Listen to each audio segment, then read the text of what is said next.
AIDS brings a response Fight from the against government. AIDS, the disease which claims life. Welcome to AIDS The Lost Voices with me, William Hampson. In this series, we uncover the hidden history of people living with AIDS behind bars, prisoners who unwittingly became activists calling for reform within prison walls. We turn to the newspaper archives to look back at this neglected chapter of the AIDS crisis and the courageous struggle to change an unjust system. In the previous episode, we were introduced to the inmates of California Medical Facility, often abbreviated to CMF, in Vacaville, California, a prison that specialised in psychiatric care and geriatric custody, and which, as the AIDS pandemic took hold in America, became home for prisoners with HIV/AIDS, who were either sent or transferred to CMF. Central to that episode, and this one, is Brian Carmichael, who sounded the alarm on the appalling standard of care for HIV-positive inmates. Liaising with ACT UP and the press, mainly San Francisco's Bay Area Reporter, an established gay newspaper, Brian had also helped create the Pastoral Care Services, PCS, holding round-the-clock bedside vigils so dying male inmates would not face their last hours alone, and spearheading medication and hunger strikes alongside comrades whose names he insists must be credited also, such as Laus Schumann, Charles Perry, Peter Yanovich, Law Wilson, among many others. Their relentless and at times risky activism forced tangible improvements in HIV/AIDS care at CMF. Yet, even a $5.8 million cash injection produced painfully slow change. The episode closed on a mournful note. Charles Perry had died at home of AIDS-related complications. Peter Yanovich succumbed to the same in California's medical facility's new hospice wing. Law Wilson, freed on parole, also died of AIDS-related illness, leaving only Brian and Laus Schumann to carry the story forward. So, what happened to Brian Carmichael next? Well, after an 18-year sentence being imposed in 1983, Brian Carmichael was successfully paroled in 1995, 6 years ahead of the end of the sentencing term. But by the following year, 1996, San Francisco's Bay Area Reporter ran the following headline beside a headshot of Brian on the 3rd of October, 1996.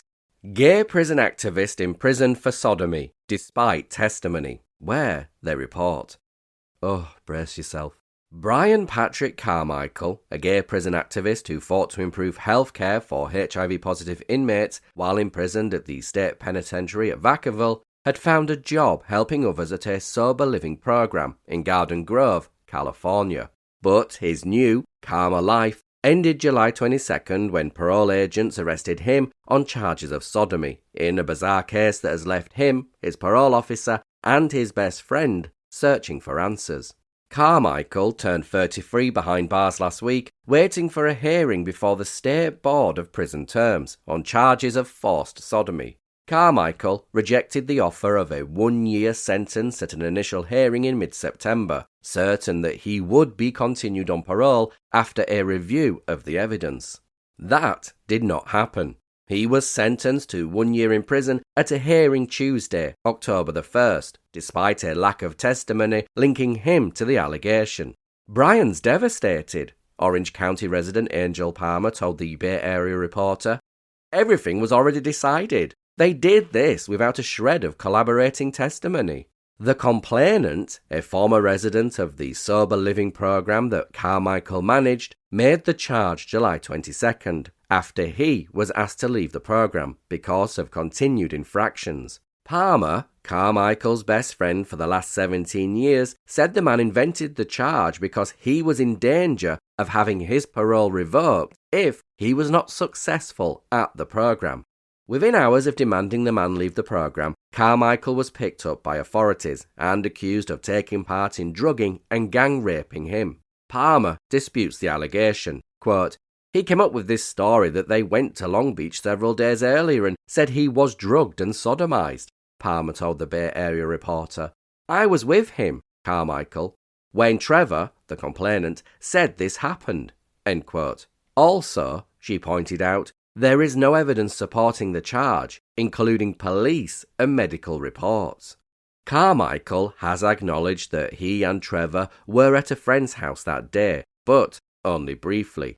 He said that after finding the sober living house resident drunk on several occasions, he had demanded the man visit the 12-step sponsor in the Long Beach area and stopped to use a friend's phone to get directions to the sponsor's house. According to Carmichael, the resident refused to ride back with him to the sober living program when he got off the phone, so he left. Quote, "The next morning, my friend calls me and says Trevor's still there, so we go looking for a ride to go get him," Carmichael said in a letter to the Bay Area Reporter. He said when he arrived at the friend's house and tried to get the resident to go back with him, Trevor left the house on the pretext of buying cigarettes and didn't come back. Carmichael returned home and didn't see the alleged victim again until that night, back at his apartment, when he said he gave the man a lecture and a final warning. The next day, July 22nd, Carmichael said he discovered the resident halfway through a 12-pack of beer and gave him until 5 p.m. to get his things out of the apartment. He said the man left before noon. At about 2 p.m, 10 police officers and parole agents showed up at Carmichael's apartment with their guns drawn. Palmer was in the apartment with him. Quote, "They handcuffed me, searched the apartment, searched Angel, Palmer, then escorted her out and told me to shut up, don't ask any questions," Carmichael said, adding that no weapons, drugs or anything illegal was found in his apartment. When the officers placed Carmichael under arrest, they told him, quote, "To tell you why you're being arrested might compromise our investigation," he recalled. He maintains that was against the law, as were subsequent delays. Quote, "The California Code of Regulations, Title 15, Section 3901.17.5 states, in all cases, the parole agent must provide the parolee with written notification of the charges as soon as possible, but no later than 7 days after the parole hold is placed. I was brought right here to Chino Prison. No phone call, no explanation, nothing. I didn't get any paperwork until August the 20th, Carmichael said. The police report clearly shows insufficient evidence, Palmer said. She pointed out that the test confirmed Carmichael had not taken any drugs, whereas the alleged victim was found to be on speed. At Tuesday's hearing, Palmer said that the police officers, a nurse who conducted an exam on the alleged victim, Carmichael's parole agent, and the executive director of the Sober Living Program all testified to exonerate Carmichael. Palmer said the Sober Living Program executive director even testified that the alleged victim came to him and recanted his story about Carmichael's involvement. The nurse testified that the resident did have sex, but there was no evidence of a violent encounter, such as he had claimed. Carmichael said his parole agent has twice interviewed the alleged victim, who refused to undergo a polygraph test and has since left the state, and did not find him credible. A warrant is now out for his arrest in California. Carmichael also said he feels the Board of Prison Terms Commissioner is homophobic and predisposed because of Carmichael's open homosexuality to find him guilty. He will appeal the ruling as he serves the sentence. Oh, can you imagine even putting yourself in Brian's shoes? I think maybe we've all at times in life at varying degrees of all being accused of something that we know we haven't done. But can you imagine being accused of doing all of that, knowing and believing that you didn't do it, and not even having an opportunity to even put forward the evidence? It's just, it stinks, doesn't it? But before giving you an update on what happened next, I think it's important to share what Brian himself told Victoria Law in a later interview for The Body, where she reported. After he was released in 1993, Carmichael decided to get an HIV test. It came back negative. Quote, "I was happy and surprised," he recounts. Because he continued to engage occasionally in risky behaviour, he got tested every 6 months. Each time his test came back negative, until, while back in prison on a parole violation in 1996, which I think is this incident that we've just heard about, a test came back positive.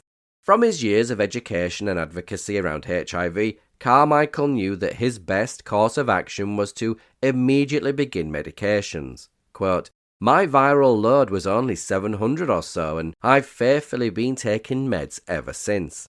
End quote. And sticking with San Francisco's gay newspaper, Bay Area Reporter, It is 3 months before we get an update on Brian's incarceration, where on the 9th of January 1997, they ran the headline, "Judge orders California Department of Corrections to explain denial of prison activists' rights."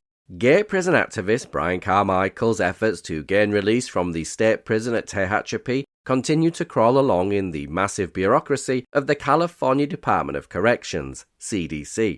However, he is more optimistic now that a Kern County judge has ordered the State Attorney General's office to respond to claims that he was denied due process after being taken into custody, and other issues surrounding his parole revocation in connection with an alleged sodomy charge last year.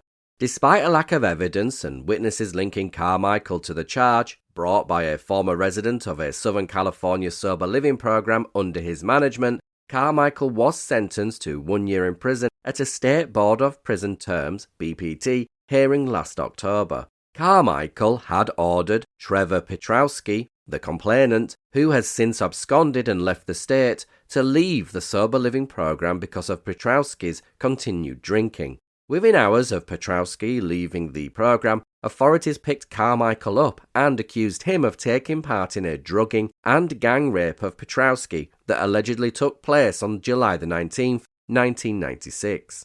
Carmichael has steadfastly denied the charges. Medical personnel who examined Petrowski reported he tested positive for methamphetamine, and there was no physical evidence to support his story about the alleged gang rape.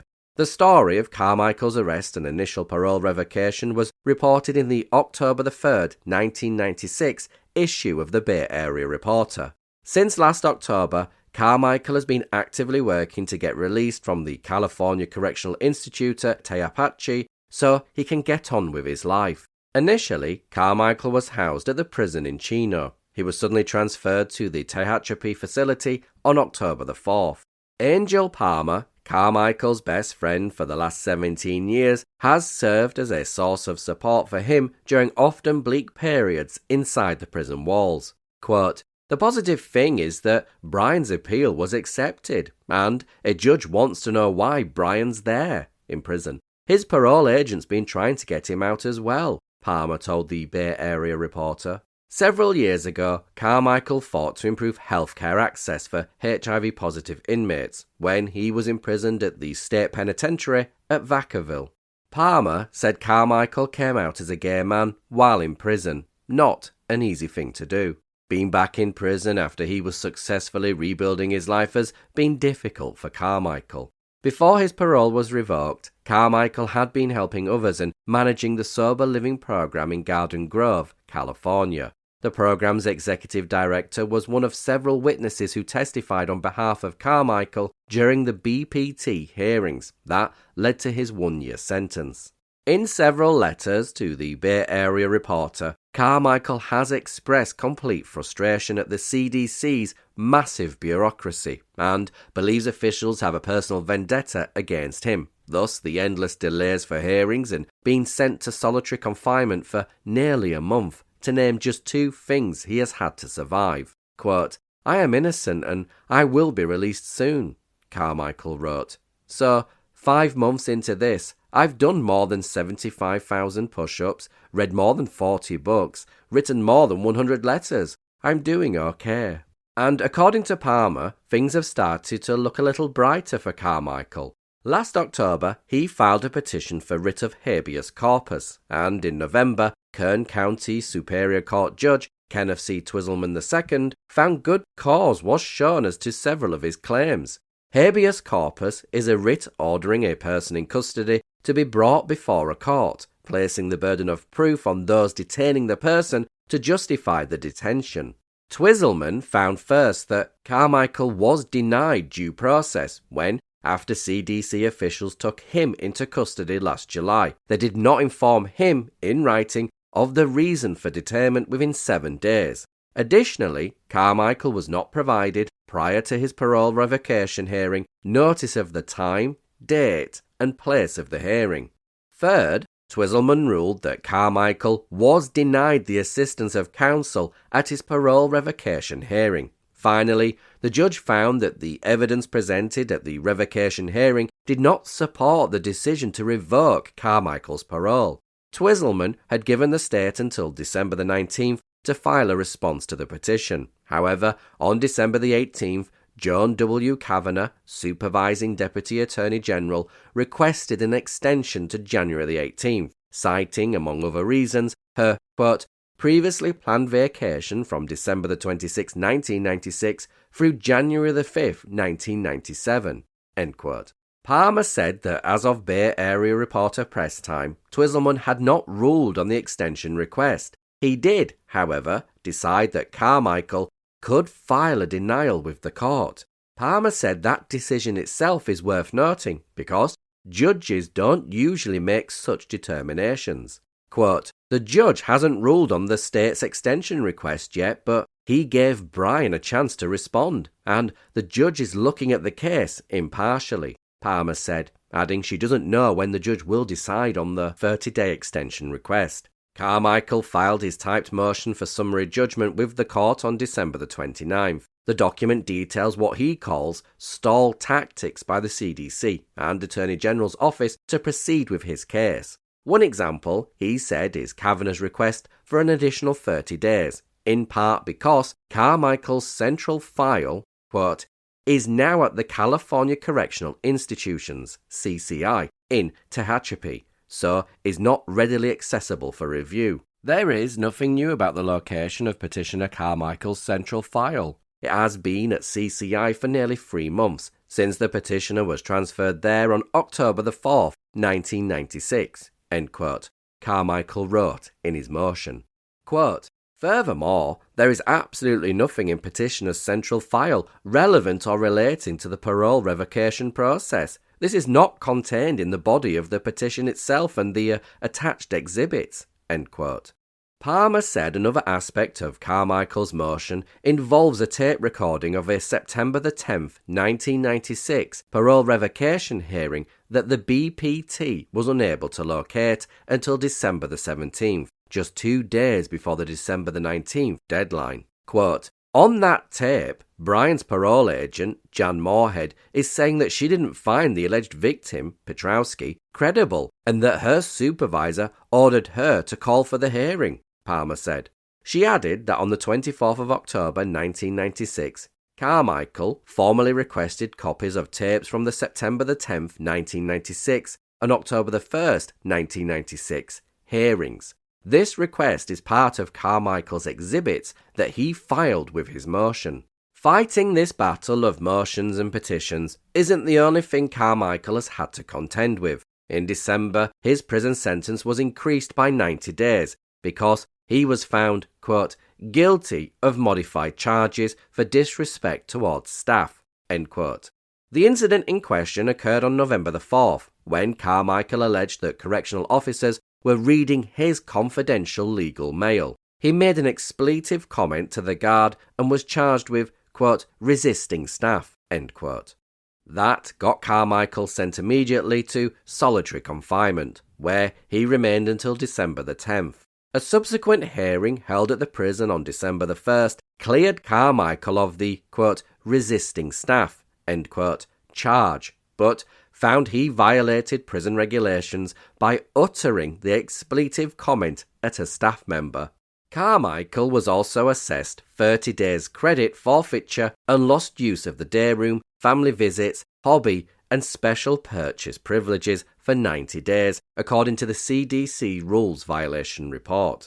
Ed McNair, a supervising deputy commissioner for the BPT's Northern California region, told the Bay Area Reporter that the 90 days added to Carmichael's sentence is not unusual, despite the prison hearing's determination.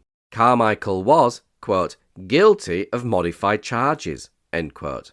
A BPT revocation decision form states there was, quote, good cause, end quote, to charge Carmichael with, quote, resisting staff, end quote, a more serious charge than, quote, disrespect towards staff, end quote. It doesn't automatically follow that if the institution finds not guilty, then the BPT will find not guilty, McNair said. Oh, I can't even put myself in Brian's shoes, but just been subjected to all of this. And it's that fine line, isn't it, of sticks and stones. I mean, so what if Brian uttered a word under his breath? And I'm all for prisoners, they should be punished and they should be told what's right and wrong to make them a better person when they come out. But you have to ask. I mean, I didn't find out what the word was, but say Brian, uttered the word arsehole or dickhead under his breath. Was it really worth going to that extreme? All those revocation of privileges, solitary confinement. It just seems all over dramatic and over the top, and it's probably just going to do more harm than good because it is just a word. If it was a verbal threat of violence, I'd say fair enough. But come on. But then, instead of hearing the outcome of the legal proceedings, the motions that Brian's filing, Brian telephones the Bay Area Reporter, who on the 16th of January 1997 ran the headline, "Gay prison activist suddenly set free." Where? They report. Gay prison activist Brian Patrick Carmichael was suddenly released from the state prison at Tepache in Kern County on Monday, January the 13th. Carmichael, who had been in prison for an alleged parole violation since last October, phoned the Bay Area Reporter with the news and said he was given no reason why he was being released. Quote, "They told me to get out," an elated Carmichael said. Carmichael said he doesn't know whether the State Board of Prison Terms, BPT, ruled favourably on his appeal, or whether the order came from the Kern County Superior Court Judge Kenneth C. Twiselman II. The judge had ordered the State Attorney General's office to respond to Carmichael's claims that he was being denied due process after being taken into custody and other issues surrounding his parole revocation in connection with an alleged sodomy charge. But Carmichael is not complaining. He said he planned to check in with the parole agent this week and hopes to get back to work at a sober living program in Garden Grove, where he worked before his arrest. The executive director of the sober living program has apparently indicated he'd like Carmichael to return to work. As previously reported in the Bay Area Reporter, Carmichael fought to improve healthcare access for HIV-positive inmates when he was imprisoned at the state penitentiary at Vacaville several years ago. The most recent chapter of his story began last July when he ordered a house resident, Trevor Petrowski, to leave the sober living program because of rule violations. Petrowski, who has since absconded and left the state, then accused Carmichael of taking part in a drugging and gang rape. There was no physical evidence to support Petrowski's story. Despite the lack of evidence, the BPT revoked Carmichael's parole and sent him to state prison. While incarcerated, Carmichael worked diligently trying to get released and filed a writ of habeas corpus, which places the burden of proof upon those detaining a prisoner to justify the detention. Judge Twiselman's recent order to the state was about to be heard when Carmichael was unexpectedly set free. Additionally, Carmichael had filed an appeal with the BPT and was awaiting a ruling on that as well. BPT officials could not be reached for comment. Oh, wow, wow. It's amazing, but odd in equal measure. Again, if I was Brian, I wouldn't know whether I was coming or going, but over 2 months later, on the 10th of April 1997, the Bay Area Reporter ran the headline, "Is the State Harassing Brian Carmichael? Condom purchase lands paroled prison activist back behind bars." Are you ready? Because you won't believe it. Gay prison activist Brian Patrick Carmichael was arrested for buying free condoms at a Garden Grove, California adult bookstore March 22nd and has been sent back to the state prison in Chino. According to authorities, simply going into the bookstore was a violation of special new parole conditions Carmichael signed, under duress and pending appeal, 11 days earlier. He has refused a 6-month prison sentence and is expected to have a parole hearing soon. While an inmate at Vacaville prison several years ago, Carmichael, 33, fought for improved healthcare access for HIV-positive inmates. He now says that work has resulted in authorities looking for a payback. In a letter to the Bay Area Reporter, Carmichael accused California Department of Corrections officials of harassment because of his activist background.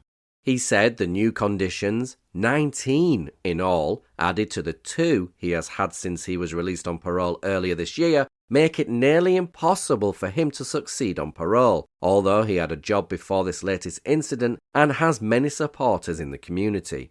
If they are taken literally, for example, Carmichael could also be arrested for going into a chain drugstore to purchase condoms, since many stores sell alcohol and adult magazines. Among other prohibitions, the new conditions forbid Carmichael to possess liquor or erotica and to be near places where they are sold. According to a report done for the Board of Prison Terms, BPT, Carmichael's 2-minute condom run into the bookstore violated 2 conditions. Oh, isn't this ridiculous? 1, quote, you are not to view, possess, or have access to videotapes, films, magazines, or photocopies depicting any type of sexual activity or sexually orientated material. 2, quote, you are not to enter, travel past, or loiter near areas of sexual or pornographic activity, such as adult bookstores, massage parlours, topless bars, sex shops, etc. End quote. A police officer who had been apprised of the new catalogue prohibitions watched Carmichael enter the store and exit, and then arrested him. Oh, sorry to interrupt, but what are the chances that there's an adult bookstore, there's going to be men, possibly women, men and women walking in and out, that there's a police officer that just happens to watch Brian walk in and come back out again, and he knows to approach him, to speak to him about possible parole violations and arrest him? What are the chances of that happening? It smells, doesn't it? Anyhow, the article continues. Carmichael's current parole agent, Paul Feiss, is a replacement for an agent currently out on stress leave. Carmichael wrote to the Bay Area Reporter that the agent took the leave in part because of the way CDC supervisors have allegedly persecuted him. According to Feiss's report, Carmichael, quote, must begin to spend all his time productively and give up his evil ways. Asked to explain what he meant by the phrase evil ways, Feiss asked, quote, did I say that? And then refused to answer any questions about his report. Quote, I don't talk to the press, end quote, he told the Bay Area Reporter. Oh, gosh. Can you smell it? You can smell it, can't you? Carmichael's good friend and supporter, Angel Palmer, told the Bay Area Reporter that she has talked with Feiss, the new parole agent, and explained what she thought was Carmichael's reasoning for going to the adult bookstore. Quote, when Brian needs condoms, he doesn't think to go to Save-On, a local drugstore chain. His experience is so limited it's just an automatic reflex, she said. He told me, Angel, that's the only place I've ever bought them, end quote. And also, just to interrupt again, he's diagnosed HIV positive. Surely him buying condoms to protect other people is a must. It should be encouraged, no? Oh, God, the stench. Anyway, the article continues. Palmer said she hopes to have an attorney present at Carmichael's parole hearing, as he continues to appeal to have his restrictions lifted. She agrees with Carmichael's assessment that the conditions virtually doom him to non-compliance and jail. For instance, parole officials have even forbidden him from watching television or movies that are, quote, geared toward your criminal history or your modus operandi, end quote. In a letter to the Bay Area Reporter from prison, Carmichael wrote, quote, how can CDC let prisoners watch violent crime dramas on TV, as dozens are now in the day room in this cell block right now, and say I can't watch the same show after I'm released from prison? It's crazy, frustrating, and painful, end quote. Carmichael was last released from state prison in January. He had been held there for several months over bizarre allegations involving the drugging and gang rape of a resident of a sober living program that Carmichael managed. Carmichael had ordered the resident to leave the facility over a violation of house rules. The alleged victim later recanted his story. I mean, we can see a pattern emerging here, no? And I think when we look at stories like this retrospectively, as some claim with hindsight, our perspective can change, but that does not erase how obvious the issues were at the time. As the Bay Area reporter, Brian himself and his friend Angel all pointed out, even in the print in 1997, Brian was seemingly being harassed. Anyhow, 2 months later, on the 19th of June 1997, Bay Area reporter ran the headline, "Judge orders state to explain prison activists' reincarceration," where they report, a San Bernardino County Superior Court judge has ordered the California Department of Corrections, CDC, to show cause regarding the continued incarceration of Brian Patrick Carmichael. Carmichael, an openly gay prisoner and prison activist, was sent back to prison for 5 months for allegedly violating his parole by buying free condoms at a Southern California adult bookstore. Carmichael, who helped get better treatment for prisoners living with HIV/AIDS when he served time at the prison in Vacaville several years ago, filed a writ of habeas corpus on May the 21st. The writ orders a person in custody to be brought before a court and places the burden of proof on the state, in this case, to justify Carmichael's incarceration. Judge Bob N. Krug ordered the state to respond on or before next Friday, June 27th. This latest parole violation stems from Carmichael's March the 22nd arrest outside the Midnight, a Garden Grove, California adult bookstore where Carmichael had gone to quickly purchase free condoms. Authorities said that simply going into the bookstore was a violation of Carmichael's parole. According to supporting facts that Carmichael's attorney, John D. Lueck, filed with the order to show cause, however, the police report from the arrest shows that the arresting officer did not observe Carmichael enter the adult bookstore. Rather, the officer stated that Carmichael was out of sight for 2 minutes in the vicinity of the bookstore. He was then stopped and police were directed to arrest Carmichael. Quote, "A search of Carmichael and his vehicle resulted in the discovery of free condoms," Lueck stated in court documents.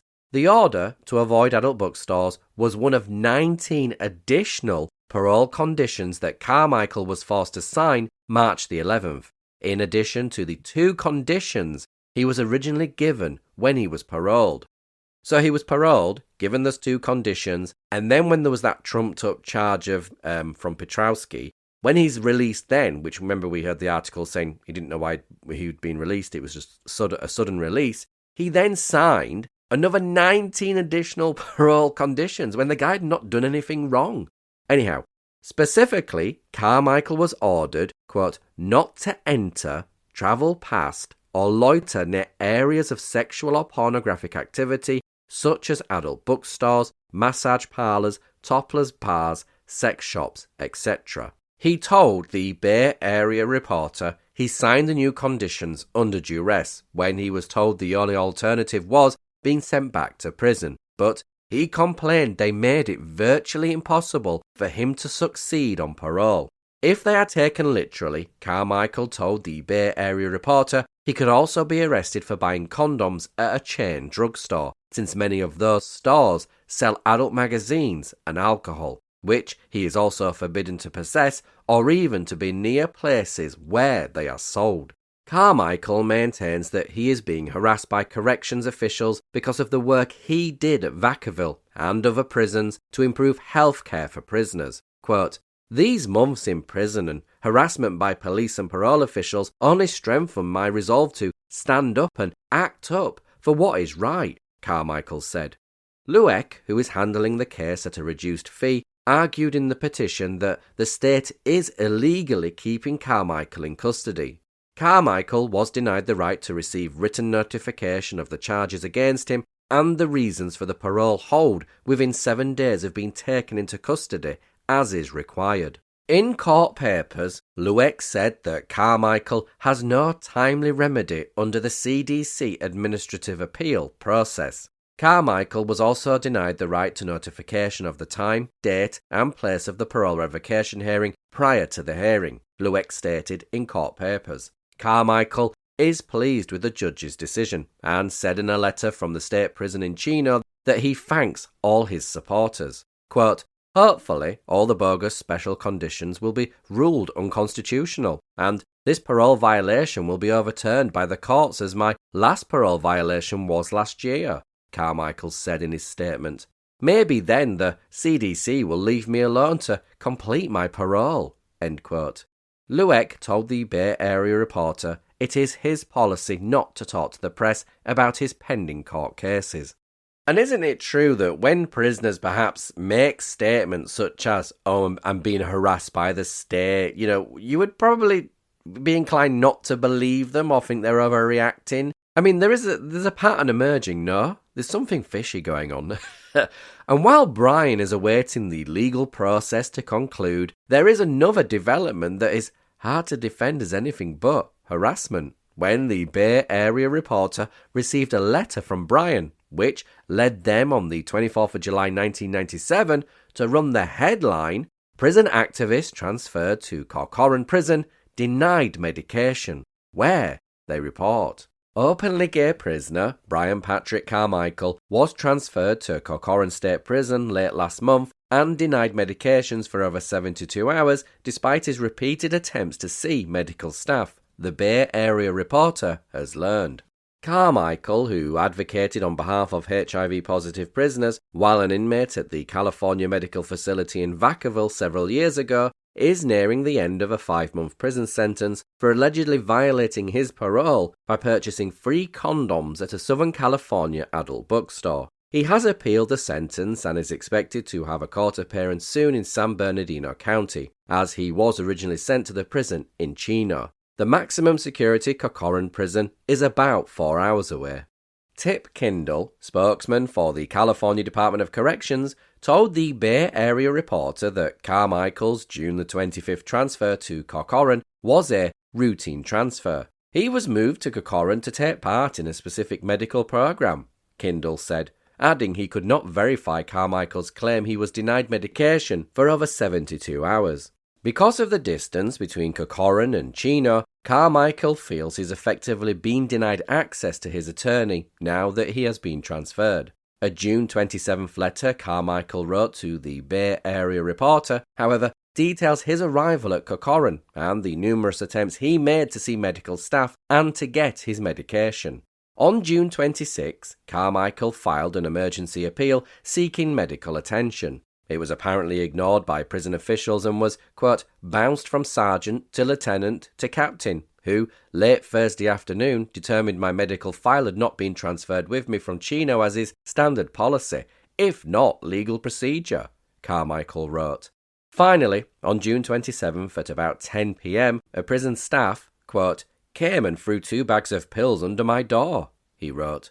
When I asked him why I'd gone more than 72 hours without medication, he started yelling at me, so I turned the light out and got into bed. A break in Carmichael's dosing routine is medically dangerous, since it can create potentially fatal drug resistance. Angel Palmer, Carmichael's longtime friend and supporter, recently told the Bay Area Reporter that Carmichael was taken without warning and placed in solitary confinement at Corcoran. Prison staff controlled the amount of light into Carmichael's cell and he was not allowed to have any of his property with him. No one at the prison, Palmer said, could find the original order to place Carmichael in solitary confinement. At press time, Kindle had not returned phone calls about this latest incident.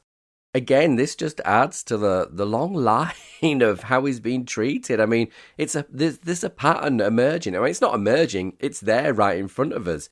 Oh, then, just over 4 weeks later, on the 28th of August 1997, Brian receives some good news. Well, ish. Openly gay prison activist Brian Patrick Carmichael was let out of Corcoran State Prison last Wednesday, August the 20th, where he had been serving 5 months for violating his parole earlier this year by stopping at an adult bookstore for 2 minutes to buy free condoms. Since his release from the maximum security prison, he told the Bay Area Reporter he's trying once again to pick up where his life left off. He is also looking forward to September the 24th, when his writ of habeas corpus is scheduled to be heard in a San Bernardino County court. He filed the writ, placing the burden of proof on the state to justify his arrest, and subsequent incarceration while he was serving his sentence. Quote, "I'm doing all right," Carmichael said in a telephone interview from Southern California. He is currently trying to arrange housing at the sober living program he once helped supervise, as well as medical care for himself at a clinic. He has already had to go to the emergency room, his friend and longtime supporter Angel Palmer said. Carmichael, who has always been candid in the numerous letters to the Bay Area Reporter while at Chino and Corcoran State prisons, revealed he tested positive for HIV while at Chino in April. A July Bay Area Reporter article about Carmichael alluded to his HIV status in detailing the problems he experienced trying to get his medications after suddenly being transferred to Corcoran prison. Quote, "I'd like to come out all the way. I am HIV positive and was HIV negative until April 18, when I was tested in prison," he said. Carmichael now needs to find medical services, but said although he was accepted as a client at the Tarzana Treatment Center, he is not sure he will be allowed to live in that area. He said State Department of Corrections officials in Sacramento told him he must stay in Orange County. Quote, "They're dictating where I can live. They have a plan," he said. Carmichael maintains corrections officials are harassing him in a collective act of revenge to get back at him for the work he did at the California Medical Facility at Vacaville several years ago. As evidence of his allegation, he pointed out that he was twice arrested for questionable parole violations. In the first case, unsubstantiated charges that were later proved bogus landed him behind bars for several months.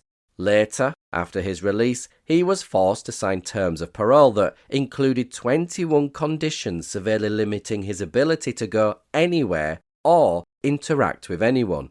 Those restrictions were the basis for his arrest after his visit to the adult store for condoms, but they also made it impossible for him to enter any other store that sells condoms or even walk to his parole officer's office because it is adjacent to a tavern. The conditions make it virtually impossible for him to succeed on parole, he believes. I mean, we're just reading these articles and I think, I don't know, correct me if I'm wrong, but it does seem like he's got a point.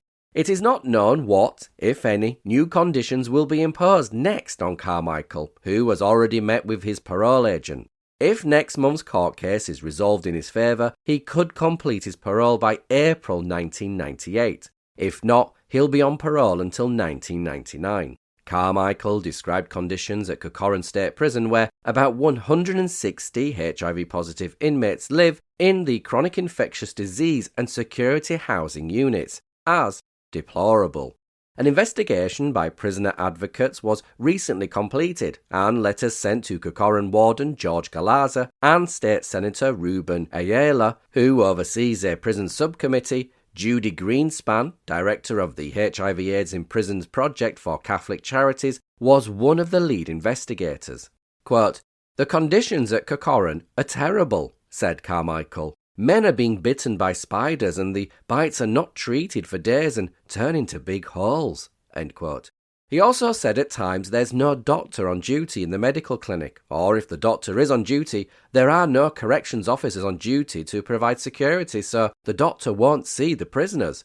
Quote, "The guys are getting sicker," he said. While Carmichael is getting adjusted to life outside of prison, he has not forgotten about other HIV-positive inmates. He knows they are enduring less than optimal conditions around such issues as access to medical staff, medications and sanitary conditions, and said, quote, "I plan on helping Judy Greenspan as much as I can," end quote, to get prison conditions improved.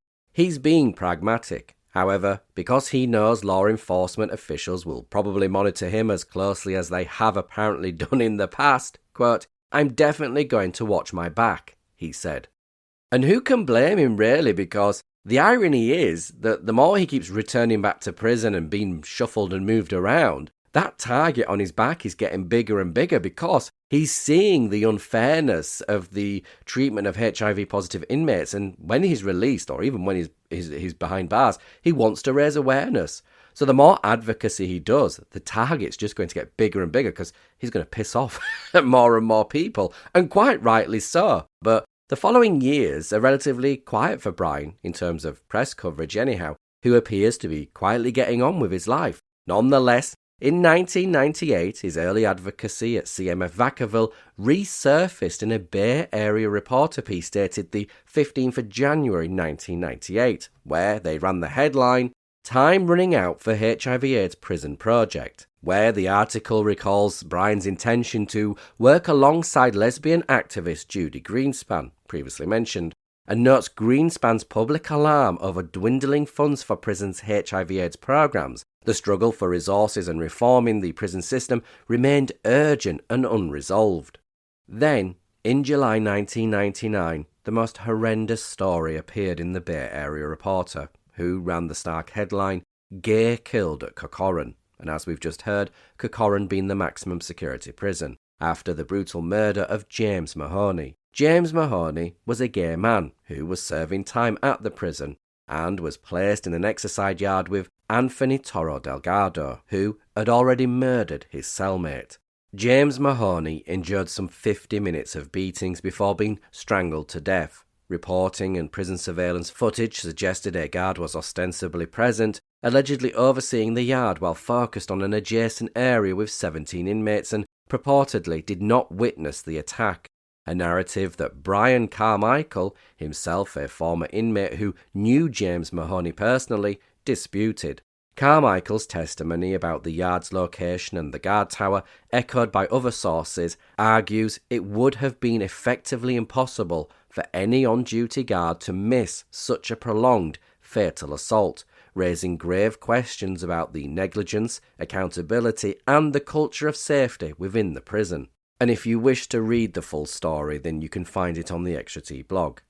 By the year 2000, Brian makes headlines once again in the Bay Area Reporter, where, on the 5th of October 2000, they ran the headline, "Prison HIV Advocate Lands in Jail After Scuffle, Faces Third Strike for Falling on Officer," where, they report, Brian Patrick Carmichael, who fought the state from behind bars several years ago for improved HIV/AIDS care for California prisoners at the California Medical Facility in Vacaville, was arrested last month after a scuffle with police at San Jose International Airport that left an officer injured. Because of Carmichael's prior felony convictions, this latest charge qualifies as a third strike, and he could face 35 years to life in prison if convicted, his lawyer told the Bay Area Reporter. The openly gay Carmichael, 37, is being held on $1 million bail at the San Jose jail, awaiting a bail reduction hearing this Tuesday, October the 10th. According to public defender Mary Steele, who's the sister of the late gay civil rights attorney Tom Steele, the incident began on Labor Day weekend in Dallas, where Carmichael was boarding a flight with his extremely ill brother, who requires a wheelchair. Carmichael was allowed to board the plane first, then reportedly got into an argument with a juvenile passenger who wanted a seat that Carmichael was occupying. Somewhere between Dallas and San Jose, the police were notified and were waiting for Carmichael at the airport, Steele said. Quote, "I don't understand exactly why they were waiting," Steele said, adding that San Jose police had no jurisdiction over what allegedly happened on the runway in Dallas. She said Carmichael's arrest was related more to who he is, adding that police repeatedly asked if he was on probation or parole, which he was not. Quote, "Brian wanted to get a bag off the plane that had his brother's medications and his stuff. The cop told an airline employee to get the bag," Steele said. Carmichael then told the police he was going to go into the bag, and Steele said there is some discrepancy over whether the police told him not to.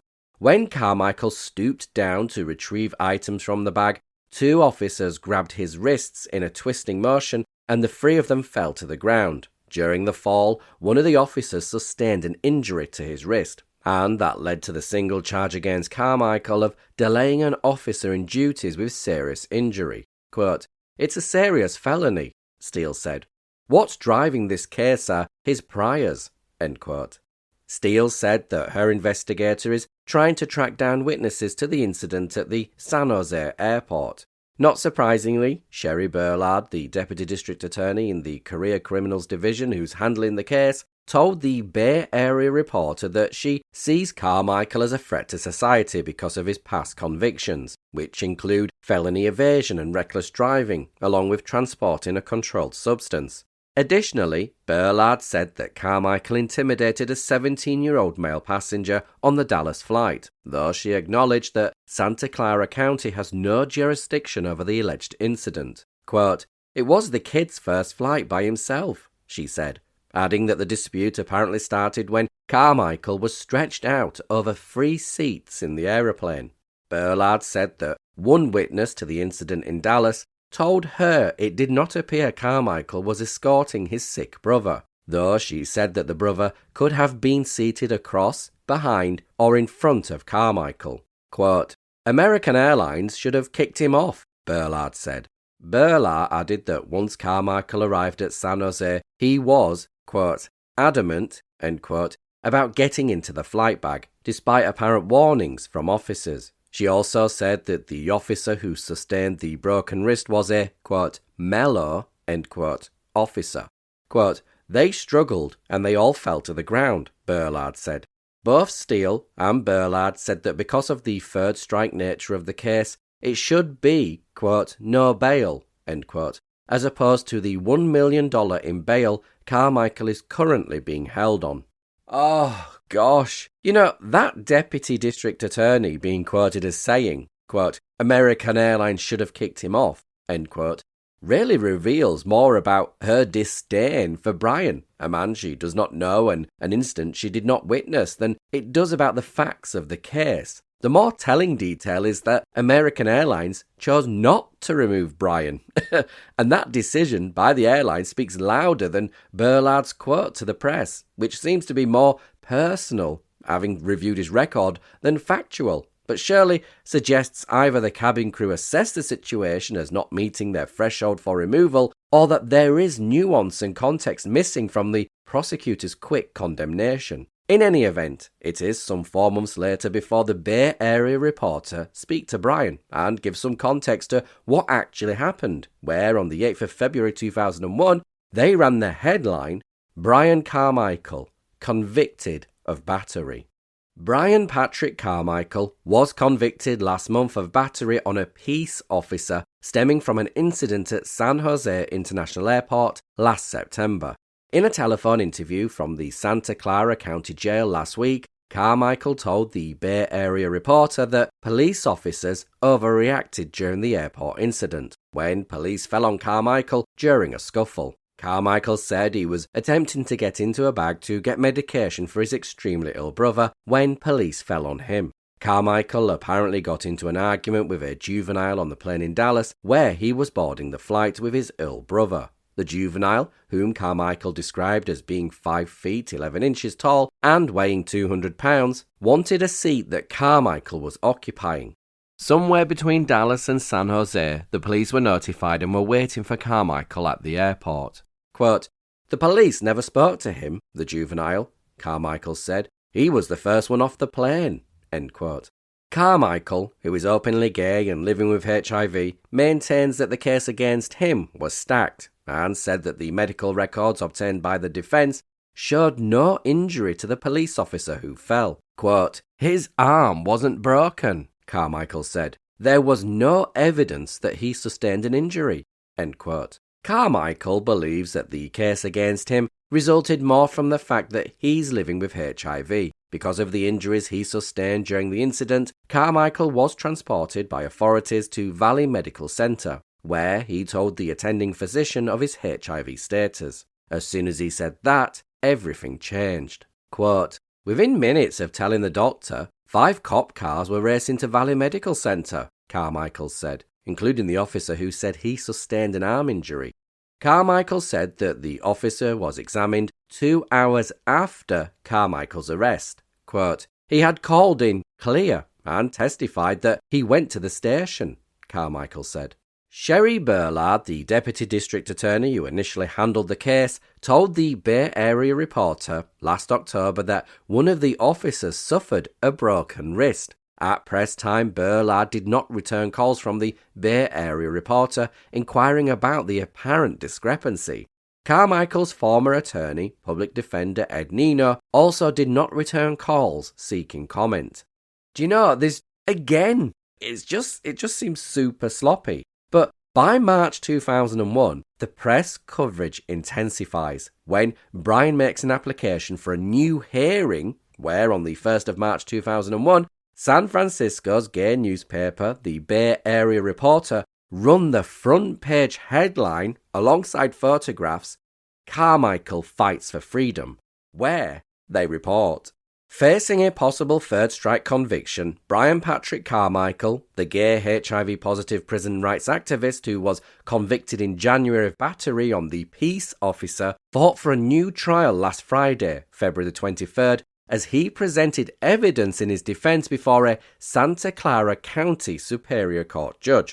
Following the 3-hour hearing in San Jose, Judge Alden E. Danner put off a decision on Carmichael's motion for a new trial and continued the matter to Friday, March the 9th. The judge also set the date to bring attorney Bruce Nickerson on board as Carmichael's new defense lawyer. Nickerson was in court last week and informally provided counsel to Carmichael, who acted as his own attorney during the hearing. Carmichael told the judge that during his January trial, he was never able to mount an effective defense because he was inadequately represented by the public defender assigned to him, and because the prosecution failed to provide discovery evidence in a timely manner. During last week's hearing, however, Carmichael raised questions over how the officer was injured and presented evidence that contradicted the prosecution's case. Additionally, Carmichael told the judge he believes the case against him was trumped up because he is gay and HIV positive. Following the incident at the airport, Carmichael was transported to Valley Medical Center, where he told the attending physician about his HIV status. While there, Carmichael said, officers apparently overheard this conversation, and then Carmichael said he was forcibly held down while a blood sample was taken without his consent. Quote, "This case is about AIDS phobia," Carmichael told the judge. "No one had any complaint until I told the doctor I'm HIV positive. I maintain the officers perjured themselves." End quote. Carmichael testified that his own medical records showed that at the time of his arrest he had no scratches or evidence of any cuts, abrasions or lacerations. During the hearing, the prosecutor, Deputy District Attorney David Soares, didn't say much, but the judge indicated he can respond when the case resumes next week. In an interview Tuesday, February 27th, with the Bay Area Reporter, Soares said that the case was not brought against Carmichael because of his HIV status. Soares said he has personally been affected by the AIDS epidemic and said he had someone he considered a friend die of the disease. Perhaps the most significant evidence Carmichael presented in his defense surrounded the multiple reports of the injury sustained by the police officer. What was originally reported by prosecutors to be a broken arm turned out to be a sprain, Carmichael testified, who added that he believes even that diagnosis is questionable. According to medical records Carmichael obtained through discovery, the officer initially was treated for a sprained wrist. That became a sprained arm, which later became a sprained forearm, which became a sprained upper elbow, which became a possible forearm sprain or stress, Carmichael told the judge. Quote, "He testified he was in such extreme pain he couldn't drive," said Carmichael, who maintained that the officer did not suffer any injury, and if he was hurt, the injury occurred as he tried to lift Carmichael when he was in a wheelchair en route from the airport to Valley Medical Center, not when Carmichael fell on him because he was caught off balance by officers. Soares disputed Carmichael's version of events and maintained the officer did suffer a sprain. During the trial, Soares said evidence was presented that showed the officer was, quote, "clearly injured," end quote.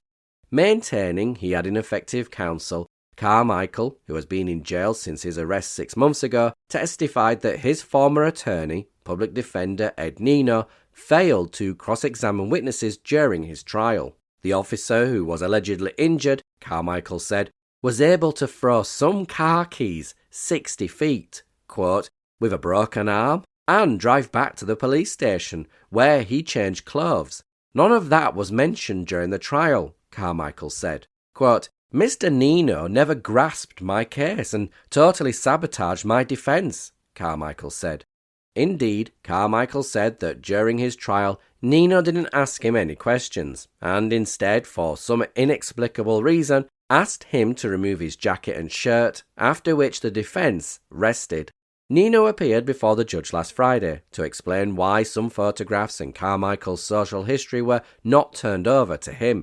Nino told the judge that copies of the photos had been given to Carmichael. Carmichael waived some paper copies of the photos, which were of such poor quality that he said Nino could have them back. Oh, well done, Brian.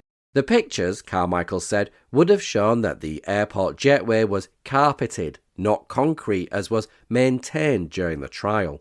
During his trial, Carmichael told the judge prosecutors brought out some of his prior history, including an incident in 1993. Prosecutors maintained that Carmichael voiced homicidal intent during that incident, but the California Highway Patrol report presented a different picture. For some reason, prosecutors could not find that report, but Carmichael had it last week and entered it as evidence. Quote, "I did not voice homicidal intent," said Carmichael. Soares told the Bay Area Reporter that he had a court officer look for that report, but the CHP had purged it from their files. He said that the copy of the report Carmichael presented came from the Orange County Public Defender's Office, to which he did not have access.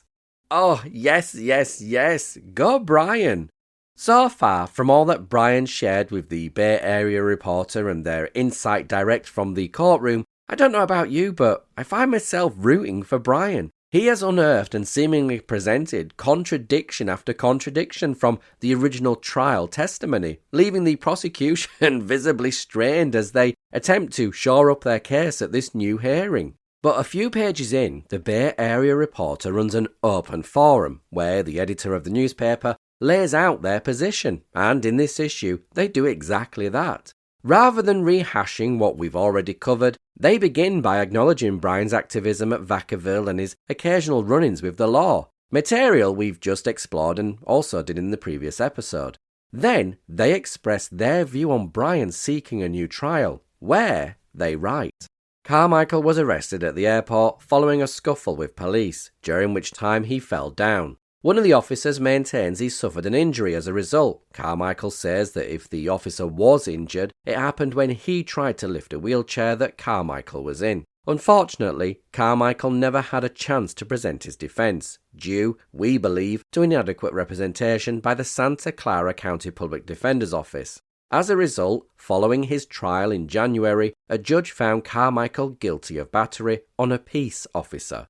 Because of his prior record, Carmichael could be sentenced under the state's free strikes law. Last week, in a San Jose courtroom, Carmichael argued for a new trial. During the 3-hour hearing, Carmichael told the judge about evidence that was never presented by his lawyer. Carmichael told the court that he had been prepared to have numerous witnesses testify in his defense. They were never called by his lawyer. In fact, the lawyer originally assigned to represent Carmichael was reassigned less than 3 weeks before the start of his trial. During arguments last week, Carmichael told the judge that when Ed Nino, the lawyer assigned to his case in December, put him on the stand, he didn't ask him any questions. Instead, Nino had Carmichael remove his jacket and shirt and then rested his case. Nino didn't cross-examine the police officers involved, Carmichael said. Nor did he introduce exculpatory evidence that may have led the judge to dismiss the felony battery charge or reduce it to a misdemeanor, which would not fall under the free strike sentencing law. Most disturbing to us is the way Carmichael said the officers conducted themselves at Valley Medical Center after overhearing him tell a physician about his HIV status. Carmichael told the judge last week that none of the officers had any complaints about how Carmichael was behaving until they overheard that conversation. Suddenly, the officer who supposedly suffered a broken arm, that diagnosis was later changed to a sprain, was rushed over to the hospital. The mood was transformed, and Carmichael faced felony charges. The Deputy District Attorney handling the case, David Soares, told us last week that Carmichael's case is in no way about AIDS or AIDS phobia, and Soares told us that the officer was, quote, clearly injured, End quote. What isn't as clear is how that injury occurred. Carmichael also took issue with some prosecution evidence that was turned over late or not at all. In particular, there were 5 hours of missing police radio tapes he never received. Judge Alden E. Danner has not yet ruled on Carmichael's motion for a new trial. That is set for March the 9th. We urge Judge Danner to grant that motion. Oh, do you know when newspapers are meant to be impartial, you can't fault or knock the Bay Area Reporter, which, is a San Francisco gay newspaper. You can't knock them at all because something stinks here.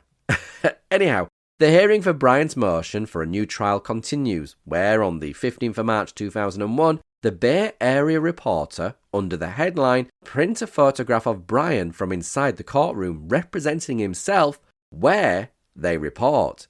The March 9th hearing was a continuation of the February 23rd motion for a new trial. However, Carmichael told the court that he was exhausted and was not prepared to finish his arguments. Because of Carmichael's prior convictions, he faces a possible third strike sentence on the battery charge.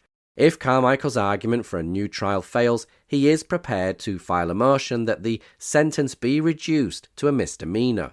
Deputy District Attorney David Soares, who's prosecuting the case, is expected to present his arguments against a new trial for Carmichael at the March 15th hearing. And there's a fabulous picture of Brian sat in the courtroom, pointing his finger as he makes an argument. But Brian hears the outcome of his motion for a new trial on the 16th of March 2001, which the Bay Area Reporter, alongside another courtroom photo of Brian, report. Prison AIDS activist Brian Patrick Carmichael, who was convicted in January of battery on a peace officer, was denied his motion for a new trial last Friday, March the 16th, in Santa Clara County Superior Court. Oh, God, it stinks. Judge Alden E. Danner set April the 13th for the sentencing hearing. Oh no. Because of Carmichael's prior criminal history, he faces a possible third strike if he is sentenced for the felony battery charge.